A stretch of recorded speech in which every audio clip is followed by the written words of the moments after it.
જૂનાગઢ જિલ્લાની મેંદરડા પાલિકા કે જ્યાંના મહિલા સભ્ય દયાબેન મકવાણાના પતિ દીપક મકવાણાની પોલીસે ધરપકડ કરી છે। આરોપ છે કે તાલુકા વિકાસ અધિકારીને ધાક ધમકી આપી ઝપાઝપી કર્યાનો। વાત એવી છે કે દીપક મકવાણા કોઈ કારણ વગર તાલુકા પંચાયત કચેરીમાં બેઠા હતા, જેને લઈ તાલુકા વિકાસ અધિકારી તુષાર રાદડિયાએ તેમને ટકોર કરી। તાલુકા વિકાસ અધિકારીનું કહેવું છે કે જિલ્લા વિકાસ અધિકારીનું સૂચન હતું તાલુકા પંચાયતના સભ્યના પરિવારજનોએ કામ સિવાય કચેરીમાં ન બેસવું। દીપક મકવાણાએ આ વાત કહેતા તેઓ ગુસ્સે થઈ ગયા અને ધાક ધમકી આપી ઝપાઝપી કરી। ફરિયાદ નોંધાવતા પોલીસે દીપક મકવાણાની ધરપકડ કરી છે।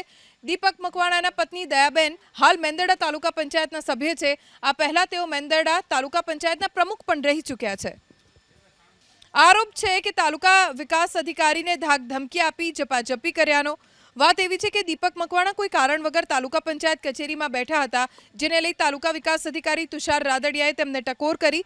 તાલુકા વિકાસ અધિકારીનું કહેવું છે કે જિલ્લા વિકાસ અધિકારીનું સૂચન હતું તાલુકા પંચાયતના સભ્યના પરિવારજનોએ કામ સિવાય કચેરીમાં ન બેસવું।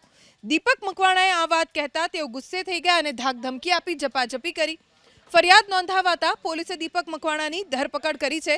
દીપક મકવાણાના પત્ની દયાબેન હાલ મેંદરડા તાલુકા પંચાયતના સભ્ય છે। આ પહેલા તેઓ મેંદરડા તાલુકા પંચાયતના પ્રમુખ પણ રહી ચૂક્યા છે।